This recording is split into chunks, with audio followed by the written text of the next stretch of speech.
Hello everyone, once again welcome back to Mathematics Student YouTube channel. So in this video we are going to discuss few more questions from CSIR NET Feb 2022 question paper. Abstract algebra question discuss करेंगे. Previous video में मैंने कुछ question discuss किए हुए हैं, link आई button में दे दूंगी, आप वहां से जाके चेकआउट कर लीजिएगा इनकेस अगर आपने वो वीडियो नहीं देखा है.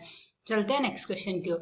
नेक्स्ट क्वेश्चन हमें कहता है, question is from number 3. The question says that let a and b be positive integers with a greater than b and a plus b equals to 24. Suppose that the following congruents have the common integer solution. 2x is congruent to 3a mod 5 and x is congruent to 4b mod 5.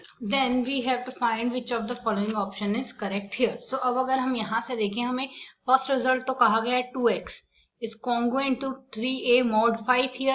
So अगर हम इसको simplify करें, इसको हम यहाँ से ये लिख सकते हैं, अगर 2x minus 3a देखें तो ये हमारे पास 5 m1 टाइप से कुछ लिखा जाएगा, लाइक 5 का मल्टीपल ही तो आएगा यहाँ से, तभी तो ये 2x is congruent to 3 mod 5 लिखा हुआ है, जहाँ से m हमारे पास पॉजिटिव इंटीजर लेंगे. ये आ गई हमारे पास इक्वेशन फर्स्ट. सिमिलरली यहाँ से अगर साथ में और मेंशन कर देते हैं for all m1 belongs to z plus.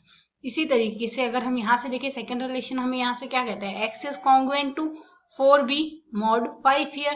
So अगर इसको हम सिंप्लीफाई करें, इसको सिंप्लीफाई करके हम यहाँ से लिख सकते हैं x minus 4b is equals to something 5 multiple, so 5 of m2 के इक्वल लिख देते हैं, where m2 also belongs to, where for all m2 belongs to positive integer set. ये आ गई इक्वेशन सेकंड. इक्वेशन फर्स्ट और इक्वेशन सेकंड को अगर हम सिंप्लीफाई करें तो उसको सिंप्लीफाई करने के लिए यहाँ से हम क्या कर सकते हैं, इसको अगर हमें यहाँ से सिंप्लीफाई करना हो और हम यहाँ से इसको देखें तो इक्वेशन फर्स्ट को हम किससे करें, इक्वेशन फर्स्ट को 4 से मल्टीप्लाई कर दें और इक्वेशन सेकंड को हम 3 से मल्टीप्लाई कर दें, सब्ट्रैक्ट कर दें, तो यहाँ से ये कैंसिल आउट हो जाएगा. क्या कैंसिल आउट होगा यहाँ से, मतलब यहाँ से ऑप्शन में अगर हम देखें तो हमें a और b में रिलेशन निकालना है, a माइनस b की फॉर्म दी हो तो अगर इसको हम सिंप्लीफाई कर दें, इक्वेशन सेकंड को हम 3 से मल्टीप्लाई कर दें माइनस इक्वेशन फर्स्ट को हम 4 से मल्टीप्लाई करके सिंप्लीफाई करें, तो हमारे पास यहाँ से इक्वेशन क्या बन जाएगी, ये आ जाएगा हमारे पास 12 into a minus b which is equals to 5 into x minus 4m1 plus of 3m2. हमारे पास यहाँ से ये रिलेशन बनेगा. अब यहाँ से ये रिलेशन हमें क्या बनाता है कि जो a माइनस b है हमारे पास, a minus b is multiple of 5. ये तो हमें यहाँ से बता रहा है, इम्प्लाइज a माइनस b जो होगा, a minus b is divisible by 5 आ जाएगा. और अगर ये डिविजिबल बाय 5 है तो हमारे पास ये जो लास्ट ऑप्शन है, a minus b is divisible by 5, ये हमारा करेक्ट ऑप्शन होगा. यहाँ से ये ऑप्शन करेक्ट हो गया. अब अगले ऑप्शंस पे अगर देखें, पार्ट सी का क्वेश्चन मल्टीपल करेक्ट ऑप्शंस होंगे, तो अगर हम यहाँ से देखें a माइनस बी को हम किसी 5 का मल्टीपल के रूप में तो 5m के रूप में लिख रहे हैं, m belongs to positive integers, ये हम यहाँ से लेके चल रहे हैं m belongs to z plus. तो अगर a माइनस बी हमारे पास 5 का मल्टीपल है तो ये किस टाइप से हो सकता है, this can be 5, 10, 15, 20 and then so on, कुछ इस तरीके से हो सकता है. तो हम फर्स्ट कंडीशन ही लेके चलते हैं, लाइक हम यहाँ से लेके चलते हैं, let us take a minus b is equals to 5, ये हम यहाँ से लेके चलते हैं. अब a माइनस बी 5 है और क्वेश्चन के according a plus b equals to 24 हमें यहाँ से गिवन है. इसको हम सिंप्लीफाई कर देते, दोनों इक्वेशन को ऐड कर दें तो 2a इज इक्वल्स टू 29 हो गया. This one is implying a हमारे पास यहाँ से क्या होगा, 29 बाई 2 आ गया, does not belongs to z, integer तो है ही नहीं है, तो इंटीजर नहीं है तो यहाँ से a माइनस बी की वैल्यू 5 नहीं हो सकती. अगर a माइनस बी की वैल्यू 5 नहीं हो सकती, यही कंडीशन अगर हम मान लो आप 15 लो a माइनस बी की वैल्यू, अगर 15 लोगे तो भी यहाँ से ऑड नंबर ही बनेगा. ऑड नंबर बनने के केस में इंटीजर नहीं बनेगा. इंटीजर नहीं बनने के केस में हम यहाँ से डायरेक्टली क्या कह सकते हैं, इसके केस में हम यहाँ से कह सकते हैं जो a माइनस बी आपके पास बन रहा है उसका यूनिट डिजिट आपके पास यहाँ से क्या आएगा, this one is implying here unit digit of a minus b does not equals to 5. अगर यूनिट डिजिट 5 नहीं होगा तो सीधी सी बात है, कौन कौन सी कंडीशन बची, a माइनस बी की वैल्यू 10 हो सकती है, 20 हो सकती है, 30 हो सकती है, मतलब यूनिट प्लेस पे 0 आ रहा है, ये कंडीशन हो सकती है. तो अब अगर हम यहाँ से लेके चले a माइनस बी की वैल्यू 30 ले सकते हैं, लाइक a माइनस बी की वैल्यू 30 ले लेते हैं. a प्लस बी की वैल्यू क्वेश्चन के अकॉर्डिंग 24 दी हुई है तो इससे 24 लिख देते हैं, दोनों इक्वेशंस को ऐड कर देते हैं तो b से b फिर से कैंसिल आउट हो जाएगा. 2a इक्वल्स टू क्या आ जाएगा, 24 plus 30 which is equals to 54 आ गया. This one is implying a equals to 27 आ जाएगा. अब a की वैल्यू 27 आ गई तो इसमें रिप्लेस करेंगे, b की वैल्यू हमारे पास क्या रहे -3. सीधी सी बात है, ये भी पॉजिटिव इंटीजर नहीं है तो यहाँ से 30 भी नहीं ले सकते. इनकेस 30 से इंक्रीज करती हुई वैल्यू लेंगे, लाइक 30, 40, 50 ये सारी वैल्यूज लेंगे तो b की वैल्यू हमें क्या मिलेगी, नेगेटिव मिलेगी। अब b की वैल्यू हमें नेगेटिव भी नहीं चाहिए, तो this one is implying for all a minus b greater than equals to 30. This one is implying here b does not belongs to z positive integer here. So this one is implying value of a minus b is between 10 and 20. So 10 और 20 ये दो ही condition रहेगी, तो ये दो ही condition हमें कहती है यहाँ से हमारा कौन सा ऑप्शन करेक्ट हो जाएगा, 10 और 20 है, तो इसका मतलब यहाँ से हमारा फर्स्ट ऑप्शन है वो करेक्ट आंसर हो जाएगा।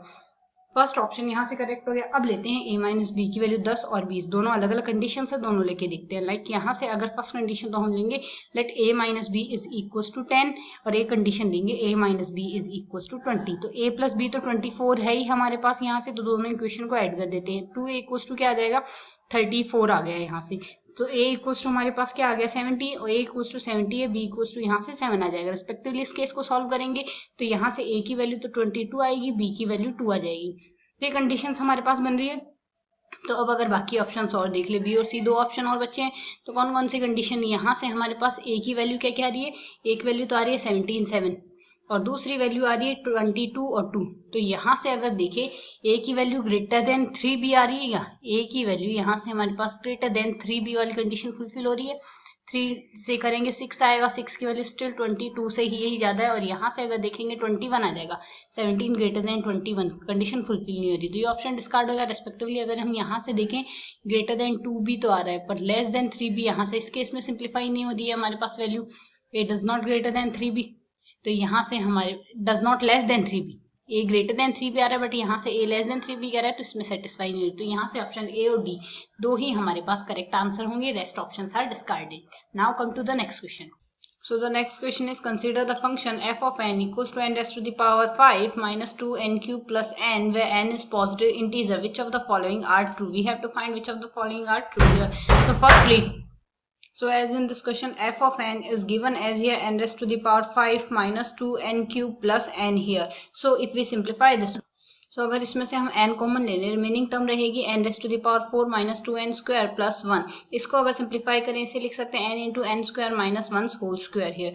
सो first option is says that here every positive integer के there exist a positive integer n such that f of n is divisible by 2 raised to the power k here. So अगर हम n की value 2 raised to the power k लेते हैं तो उसके case में हमारे पास यहाँ से फंक्शन क्या बन जाएगा, f of 2 raised to the power k which is equals to 2 raised to the power k, n की जगह 2 raised to the power k लिखना है, 2 raised to the power k raised to the power 2 minus 1 whole square here. So अगर हम यहाँ से देखें f of n, हमेशा अगर n की जगह 2 raised to the power k लेंगे, so for all k belongs to positive integer there exist n belongs to z such that f of n is divisible by, f of n is divisible by 2 raised to the power k implies हमारे पास यहाँ से हमारा first option तो correct हो जाएगा। For all n there, for all k belongs to positive integer z there exist n belongs to integer set such that there exist integer set such that f of n is divisible by 2 raised to the power k। तो हमारा first option यहाँ से correct हो गया। Next option से अगर discuss करें second option पे चलते हैं। सेकंड ऑप्शन हमें यहाँ से कहता है अगर हम n इवन नंबर लें, अगर n हम यहाँ से इवन नंबर लेंगे तो n इक्वल्स टू 2p लिखेंगे where p belongs to integers.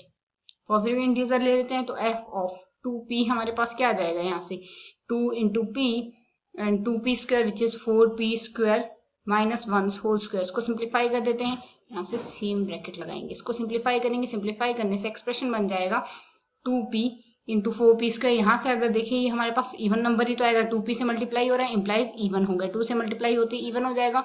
For all n even f of n is even आ जाएगा रिस्पेक्टिवली। अगर हम n ऑड लेके चलते हैं, इनकेस n अगर हमारे पास ऑड होगा then n can be written as here 2p plus 1 ले लेते हैं, ये ऑड नंबर आ गया। सो f ऑफ 2p प्लस 1 हमारे पास यहाँ से लिखा जाएगा 2p plus 1 into 2p plus 1 whole square minus 1 है। इसको सिंप्लीफाई करेंगे, एक्सप्रेशन को अगर सिंप्लीफाई करते हैं यहाँ से वैल्यू हमारे पास क्या आ जाएगी, इसकी वैल्यू हमारे पास यहाँ से आएगी 2p plus 1 into 4p square plus 1 plus 4p minus 1, plus 1 minus 1 cancel out हो जाएंगे यहाँ से, और एक्सप्रेशन की वैल्यू हमारे पास आ जाएगी यहाँ से 4p स्क्वायर, और यहाँ से अगर सिंप्लीफाई करते हैं तो ये वैल्यू बनेगी हमारे पास यहाँ से प्लस 4p, 4 तो आ गया यहाँ से हमारे पास कॉमन, और p भी हमारे पास साथ में कॉमन आ जाएगा, लाइक 1 प्लस 2p तो एज इट इज लिख देते हैं। इसमें से हम 4 कॉमन ले लेंगे, p भी साथ में कॉमन ले लेंगे, तो ये रिमेनिंग टर्म हमारे पास बचेगी p प्लस 1 2।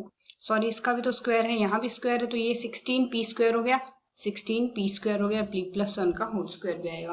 तो यहाँ से 16 तो आ गया, ये भी 16 आने का मतलब ये हमारे पास यहाँ से क्या है, ये भी इवन नंबर आया है, इम्प्लाइज ये हमारे पास इवन ही आ रहा है। तो अगर ऑप्शन से देखें for all n greater than 20 fn is even number, तो fn हमारे पास इवन नंबर है, तो हमारा सेकंड ऑप्शन भी करेक्ट हो गया और फर्स्ट ऑप्शन हमने पहले ही करेक्ट कर दिया था। नेक्स्ट ऑप्शन कहते हैं, नेक्स्ट थर्ड ऑप्शन हमें क्या कह रहा है यहाँ से, थर्ड ऑप्शन कहता है, नेक्स्ट ऑप्शन कहता है अगर n greater than 20 greater than equals to 20 लें तो fn डिविजिबल बाई 4 आएगा या फिर ऑड नंबर आएगा। तो अब अगर थर्ड ऑप्शन पे पहले डिस्कशन कर लेते हैं, n इक्वल्स टू हम 22 ले लेते हैं, n अगर 22 लेंगे तो f ऑफ 22 हमारे पास लिखा जाएगा 22 इंटू 22 स्क्वायर माइनस 1 का होल स्क्वायर। तो हम जानते हैं 22 का स्क्वायर इवन नंबर आएगा, इवन नंबर में से 1 माइनस करेंगे ये ऑड नंबर आ गया, तो ऑड नंबर का स्क्वायर इंटू 22, ये तो हमारे पास ऑड नंबर ही आएगा, तो 22 इंटू ऑड नंबर आ गया। तो अब अगर हम यहाँ से देखें 22 से अगर ये डिविजिबल 22 अगर देखें तो 22 हमारे पास डज नॉट डिविजिबल बाय 4, अगर ये 4 से डिविजिबल नहीं है ना ही ऑड नंबर है, एक तो इवन नंबर है ना ही 4 से डिविजिबल है, तो यहाँ इवन नंबर आ रहा है तो ऑड नंबर नहीं है ना ही 4 से डिविजिबल है, इम्प्लाइज यहाँ से हमारा थर्ड ऑप्शन जो कहता है यहाँ से या तो ये ऑड नंबर होगा या डिविजिबल बाई 4 होगा, डिस्कार्ड हो गया, ना तो ऑड नंबर आ रहा है ना ही 4 से डिविजिबल आ रहा है। इसी तरीके से अगर नेक्स्ट ऑप्शन देखें तो नेक्स्ट ऑप्शन हमारा फोर्थ ऑप्शन है यहाँ से ये, जो कि कहता है for any positive for every odd integer n is greater than equals to 21 fn is divisible by 64। तो अब हमें यहाँ से ऑड इंटीजर लेना है, तो अगर हम यहाँ से ऑड इंटीजर लेंगे तो हमने यहाँ से पहले ही सिंप्लीफाई किया है, f ऑफ 2p प्लस 1 में हमने सिंप्लीफाई किया था, इसकी वैल्यू क्या आई थी 16 इंटू 2p प्लस 1 आ रहा है और प्लस में आ रहा है यहाँ से p स्क्वायर प्लस p का होल स्क्वायर आ रहा है। अब यहाँ से p या तो हमारे पास इवन नंबर हो सकता है या फिर p हमारे पास ऑड नंबर हो सकता है, p हमारे पास इवन नंबर है, इसे हम 2m डैश लिख लेते हैं, तो 2m डैश लिखेंगे तो यहाँ से ये वैल्यू क्या आ गई, p की जगह हमने 2m डैश लेना है, तो यहाँ से वैल्यू हमारे पास आ जाएगी इस एक्सप्रेशन की, सिर्फ इसी एक्सप्रेशन को लिख रहे हैं, इसकी वैल्यू आ रही है हमारे पास यहाँ से 4 इंटू यहाँ से ये आएगा 2m स्क्वायर, 2m डैश का स्क्वायर प्लस m डैश का स्क्वायर, तो 4 into 2m dash square plus 1 का होल स्क्वायर आ रहा है, 4 यहाँ से आ गया 16 यहाँ से, तो ओवरऑल ये 64 हो गया हमारे पास, 2p प्लस 1 आ रहा है और 2m डैश स्क्वायर प्लस 1 का होल स्क्वायर आ रहा है, डिविजिबल बाई 64 हो गया इनकेस p इवन हुआ।